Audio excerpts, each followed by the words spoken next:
నమస్కారం. The deep డైవ్కు స్వాగతం. ఈరోజు ఆగస్టు 30, 2025. గత వారం చూసుకుంటే మన భారతీయ మార్కెట్లు కొంచెం గట్టిగానే పడ్డాయి కదా? అవునండి, గణనీయంగానే తగ్గాయి. అవును. ఈరోజు మనం అసలు ఎందుకిలా జరిగింది, ప్రస్తుత పరిస్థితి ఏంటి, ఇంకా ముఖ్యంగా రాబోయే వారం అంటే సెప్టెంబర్ మొదటి వారం, సెప్టెంబర్ 1 నుంచి 6 వరకు మార్కెట్ను ఏ అంశాలు నడిపించొచ్చు అనే దానిపై కొంచెం లోతుగా మాట్లాడుకుందాం. తప్పకుండా. మన దగ్గర రకరకాల ఫైనాన్షియల్ వెబ్సైట్స్ నుంచి, అనలిస్ట్ రిపోర్ట్స్ నుంచి, ఇంకా నిపుణుల అభిప్రాయాల నుంచి సేకరించిన సమాచారం ఉంది. సో దీని బేసిస్ మీద లాస్ట్ వీక్ ఏం జరిగింది, ఎందుకు జరిగింది, నెక్స్ట్ వీక్ దేని మీద ఫోకస్ పెట్టాలి, ఏ సెక్టార్స్లో కొంచెం ఆశలున్నాయి, ఎక్కడ జాగ్రత్త పడాలి, ఇవన్నీ చూద్దాం. మంచి ప్లాన్.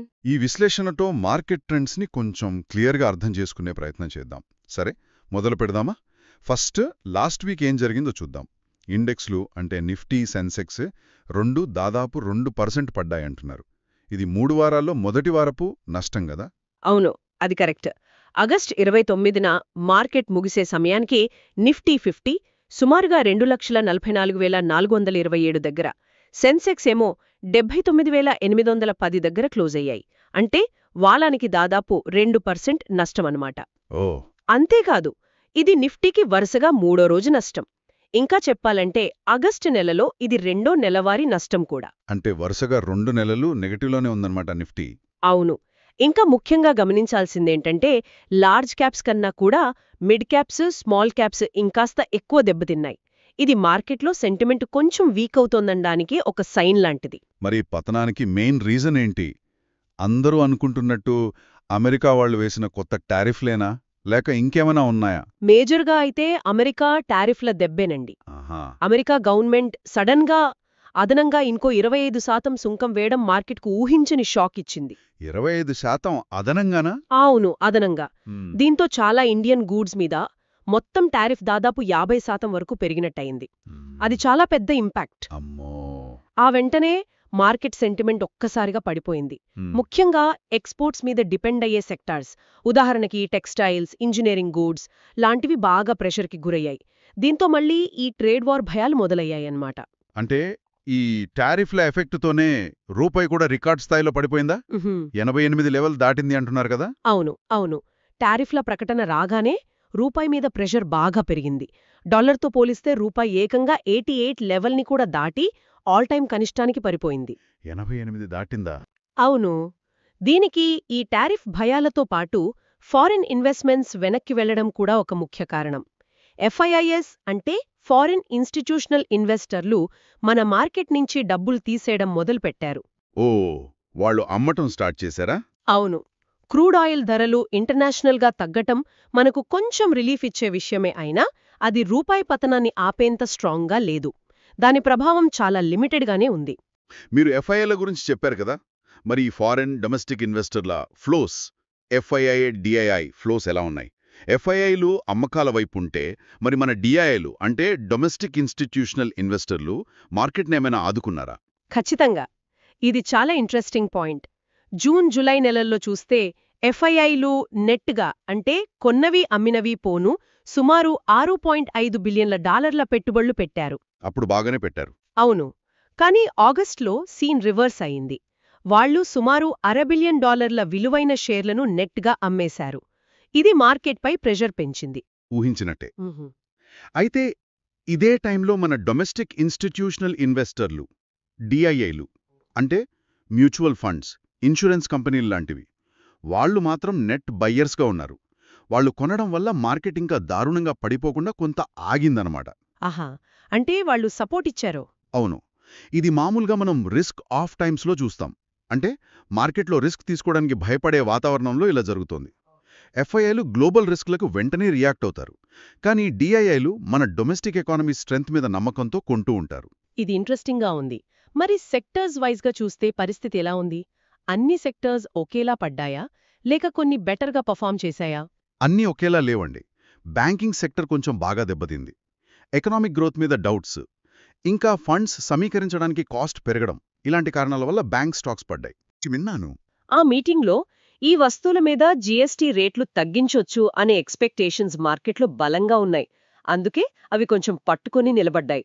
కొన్ని రిపోర్ట్స్ ప్రకారం ఐటీ, ఆటో, టెలికాం సెక్టర్స్లో కొన్ని స్టాక్స్ కొంత బెటర్గా ఉన్నాయని కూడా అంటున్నారు. మార్కెట్ ఇలా అప్ అండ్ డౌన్స్తో ఉన్న టైంలోనే మన దేశ జీడిపి నంబర్స్ చాలా స్ట్రాంగ్గా వచ్చాయంటున్నారు. Q1 FY26లో 7.8% గ్రోత్ అట. ఇది ఎలా హెల్ప్ అయింది మార్కెట్కు? అవును, ఇది నిజంగా ఒక పాజిటివ్ సర్ప్రైజ్.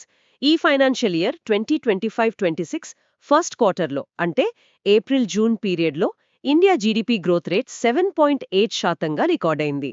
వావ్, 7.8 అంటే చాలా మంచి నంబర్ కదా. అవును, గత 5 క్వార్టర్లలో ఇదే హైయెస్ట్ గ్రోత్ రేట్. ఇది మన ఇండియన్ ఎకానమీ స్ట్రాంగ్గా ఉందని, ముఖ్యంగా డొమెస్టిక్గా రికవరీ బాగుందని క్లియర్గా చూపిస్తోంది. మీడియం టర్మ్లో, అంటే కొన్ని నెలల నుంచి ఒక సంవత్సరం వరకు చూస్తే ఇది మార్కెట్కు ఖచ్చితంగా చాలా పాజిటివ్ విషయం. కానీ ఇమ్మీడియట్గా పెద్ద ఇంపాక్ట్ చూపించలేదా?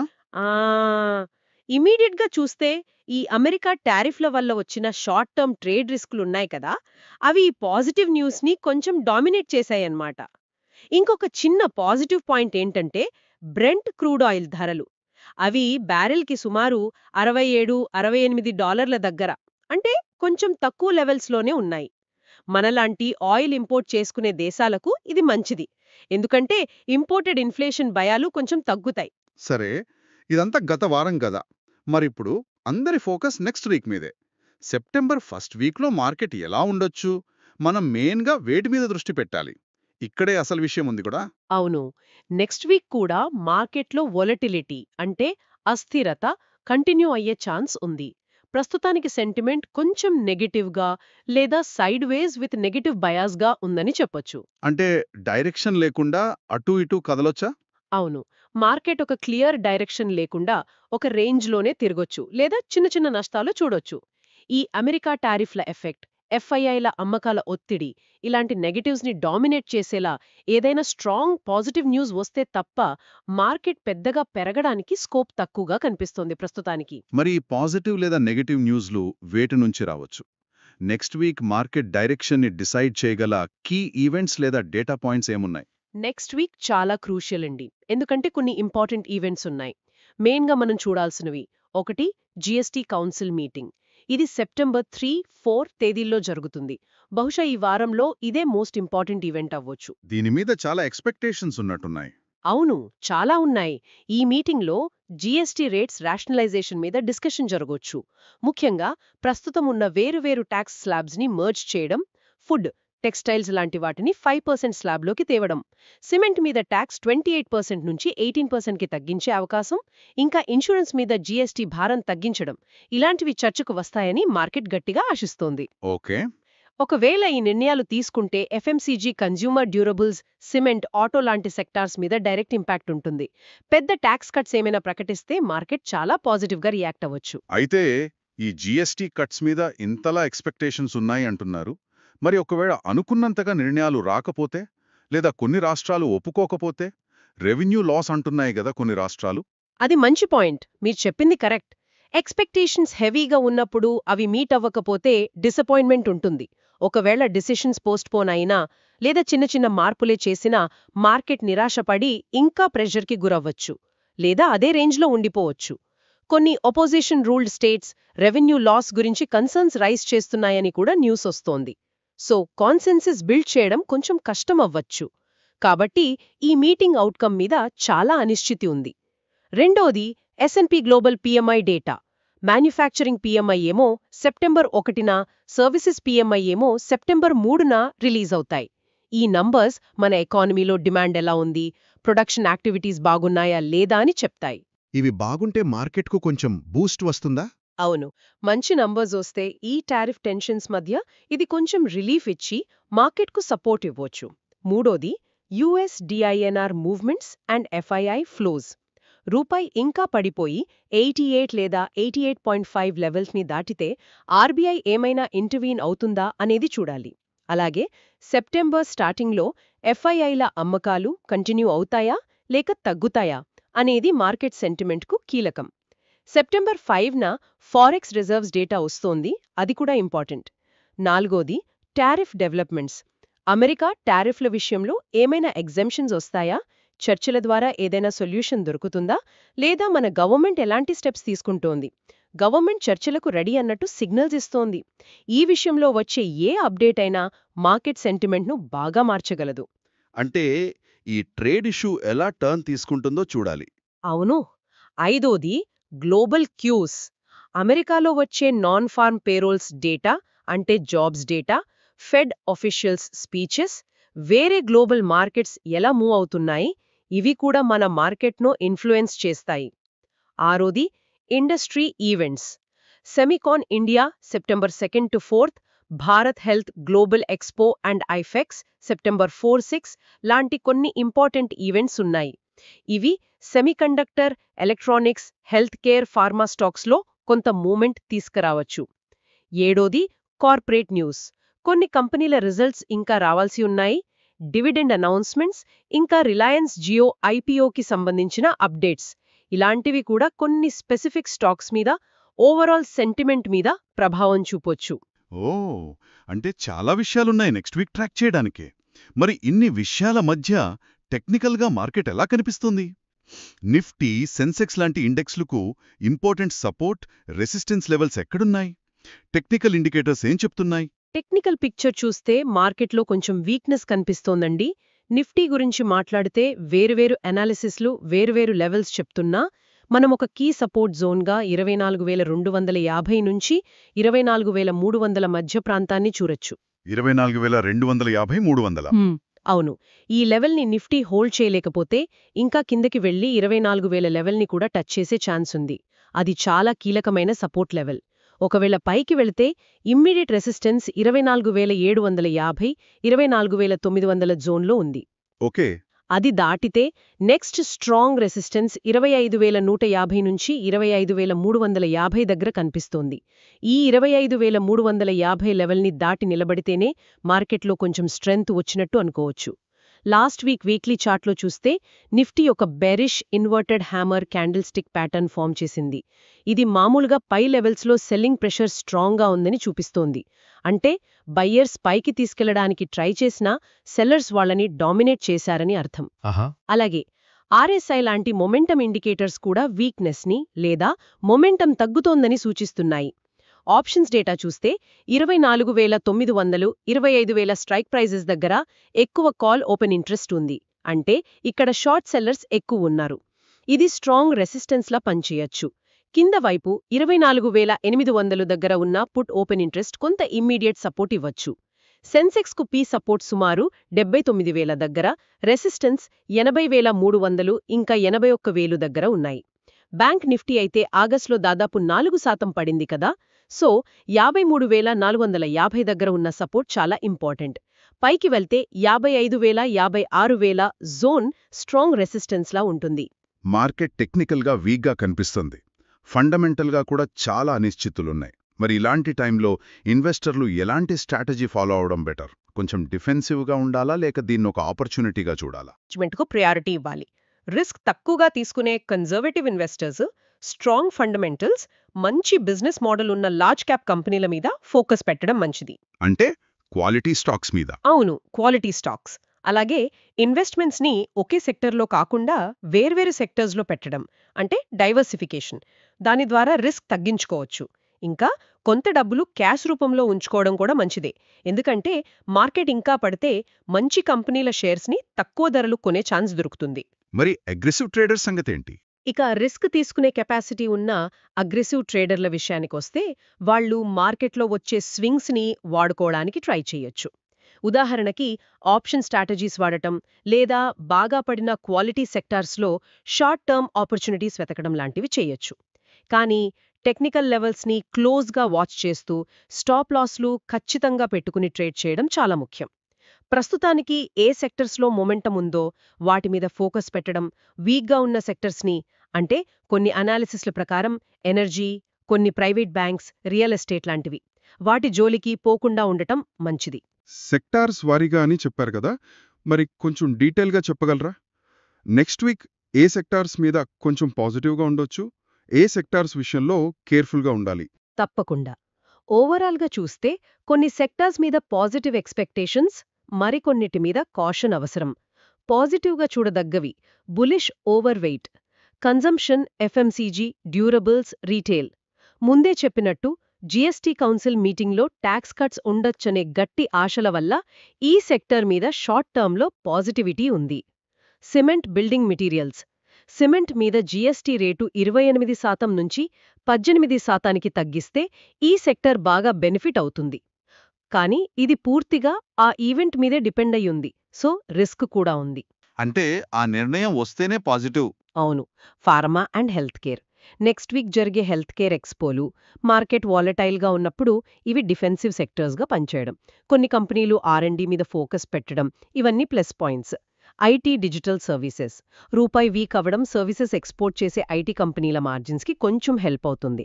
సెమీకాన్ ఇండియా ఈవెంట్, దేశంలో డిజిటల్ అడాప్షన్ పెరగడం, ఇవి కూడా పాజిటివ్స్. కానీ గుర్తుంచుకోవాలి, గూడ్స్ ఎక్స్పోర్ట్ చేసే కంపెనీలకు టారిఫ్ల వల్ల ప్రాబ్లం ఉంటుంది. Defence and aerospace.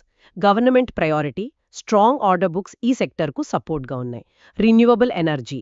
Government policy support, green energy trends దీనికి అనుకూలం. Fertiliser, agriculture. మాన్సూన్ బాగుండటం, ఖరీఫ్ సాగు పెరగడం లాంటివి సెక్టర్కు హెల్ప్ అవ్వచ్చు. న్యూట్రల్. జాగ్రత్త అవసరం. Neutral, market weight, cautious. Banks, financials. Macro economic అనిశ్చితి, రూపాయి మీద ప్రెషర్, ఎఫ్ఐఐల సెల్లింగ్ కంటిన్యూ అయితే ఈ సెక్టర్ మీద ఇంపాక్ట్ ఉంటుంది. సో కొంచెం జాగ్రత్త అవసరం. స్ట్రాంగ్ డిపాజిట్ గ్రోత్, మంచి అసెట్ క్వాలిటీ ఉన్న బ్యాంకులకు ప్రిఫరెన్స్ ఇవ్వటం బెటర్. కొన్ని అనాలిసిస్ల ప్రకారం పిఎస్యు బ్యాంక్స్ ప్రైవేట్ బ్యాంక్స్ కన్నా బెటర్గా పర్ఫామ్ చేయొచ్చని అంటున్నారు. Energy, chemicals. ఆయిల్ ధరలు తగ్గటం కొంత రిలీఫ్ అయినా కెమికల్ సెక్టార్ మీద టారిఫ్ ఇంపాక్ట్ ఎలా ఉంటుందో చూడాలి. టెక్నికల్గా కూడా ఎనర్జీ సెక్టార్ కొంచెం వీక్గానే కనిపిస్తోంది. Goods exporters. టారిఫ్ దెబ్బ తగిలే ఛాన్స్ ఉంది కాబట్టి ఈ సెక్టార్లో చాలా సెలెక్టివ్గా ఉండాలి. అన్ని కంపెనీలు ఒకేలా ఎఫెక్ట్ అవ్వకపోవచ్చు, స్టాక్ స్పెసిఫిక్గా చూడాలి. Real estate. టెక్నికల్గా ఈ సెక్టార్ కూడా ప్రస్తుతానికి వీక్గానే ఉంది. Infrastructure, construction. గవర్నమెంట్ పాలసీలకు సంబంధించిన కొన్ని కన్సర్న్స్ ఈ సెక్టర్ మీద ప్రభావం చూపొచ్చు.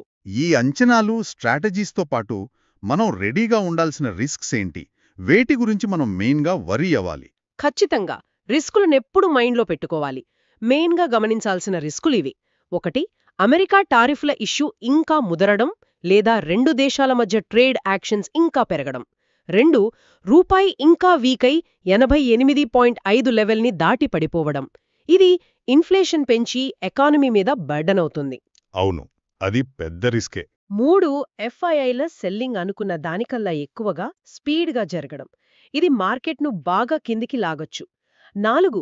జీఎస్టీ కౌన్సిల్ మీటింగ్ మార్కెట్ ఎక్స్పెక్టేషన్స్ని అందుకోలేకపోవడం, ముఖ్యంగా ట్యాక్స్ కట్స్ విషయంలో డిసప్పాయింట్ చేయడం లేదా డెసిషన్స్ వాయిదా పడటం. 5.